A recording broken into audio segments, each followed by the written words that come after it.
আজকে গল্পের নাম পোড়া ডায়েরি।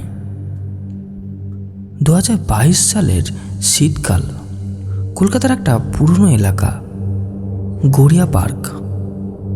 ভাঙা বাড়ি, গলির মোড়ে টিমটিম করে জ্বলা ল্যাম্পপোস্ট আর রাস্তার পাশে পুরনো বই বিক্রির দোকান। এই গল্পের নায়ক অভিরূপ, এক বই পাগল ছাত্র। অলৌকিক রহস্য আর ইতিহাস নিয়ে তার প্রবল আগ্রহ। সে প্রায় পুরনো বইয়ের দোকান ঘুরে বেড়ায়। বিরল বই, হাতের লেখা পদ্মলিপি বা কোনো অজানা ডায়েরি খুঁজে বের করে।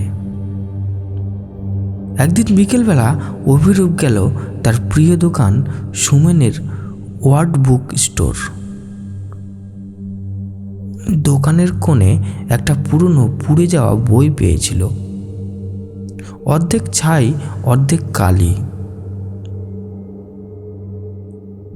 মলাটে লেখা ছিল কেবল দুটো শব্দ, আমার কথা।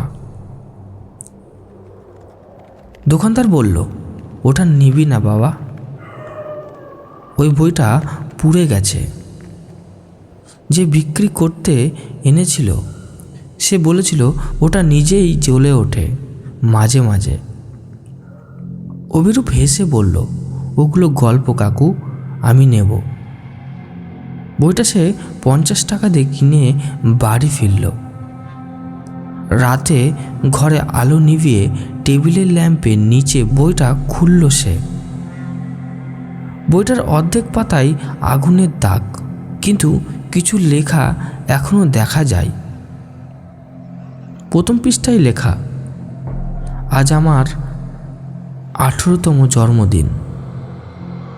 এই ডায়েরি আমি শুরু করছি নিজের মৃত্যুর অপেক্ষায়। অভিরূপ ভুরু কুঁচকালো।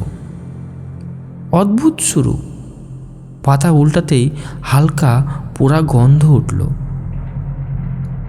দ্বিতীয় পাতায় লেখা, রাত 3টেই কেউ জানালায় দাঁড়িয়ে থাকবে। একটা ঠান্ডা হাওয়া বইল ঘরের ভিতরে।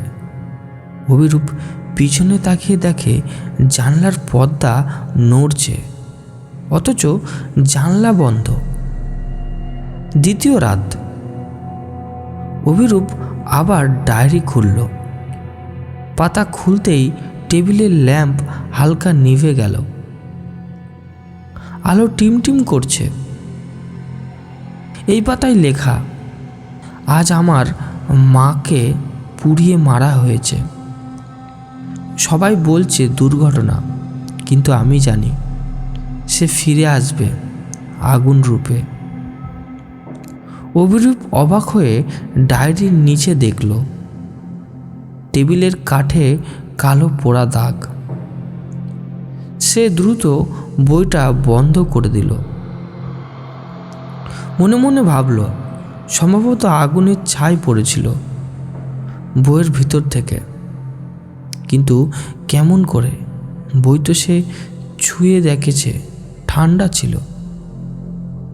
তৃতীয় দিন রাতে অভিরূপ ঘুমাতে পারল না।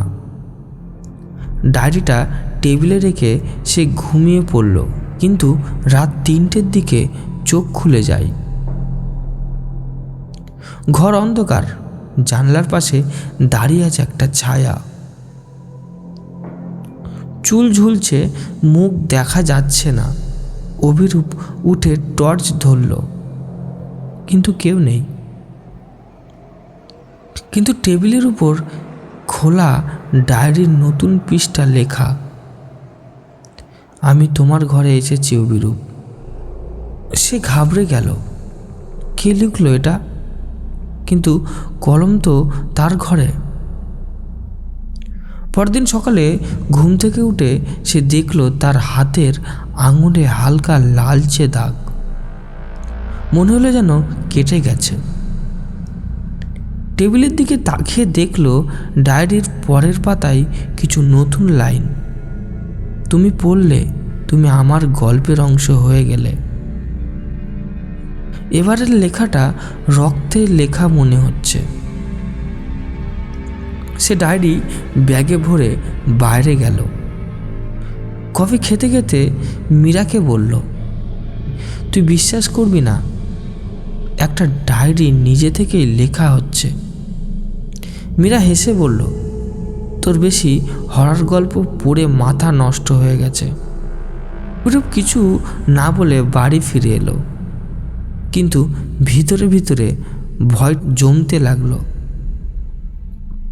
সে রাতে ডায়েরিটা আলমারিতে বন্ধ করে রাখলো, কিন্তু রাত 3টের দিকে ঘরে পোড়া গন্ধ ছড়িয়ে পড়ল।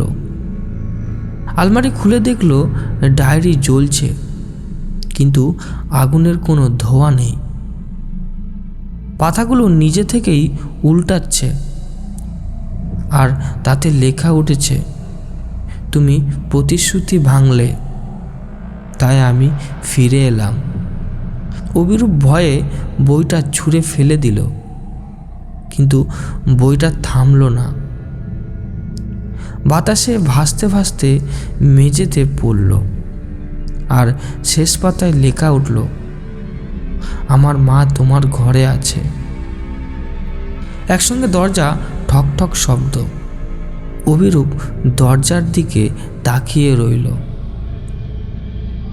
বাইরে যেন কেউ নিঃশব্দে হাঁটছে, পায়ের আওয়াজ, তারপর আবার নীরবতা।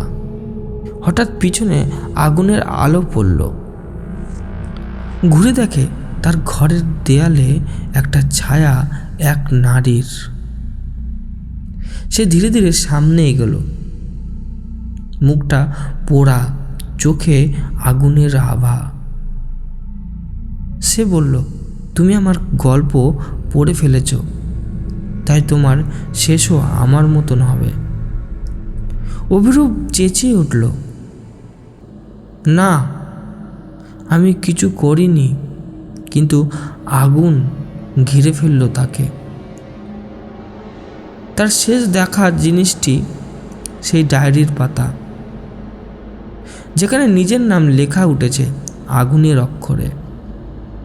পরের দিন প্রতিবেশীরা দেখে অভিরূপের ঘর পুড়ে ছাই হয়ে গেছে, কিন্তু আশ্চর্য, কোনো ধোঁয়া, কোনো আগুনের চিহ্ন নেই। শুধু টেবিলের উপরে পড়ে আছে একটা ডায়েরি, অর্ধেক ছাই অর্ধেক কালি। প্রথম পাতায় লেখা, আজ আমার গল্প শেষ হলো, পরের পাঠক কে? 1 সপ্তাহ পরে সেই ডায়েরি আবারও দেখা গেল সুমনের ওয়ার্ড বুক স্টোরে।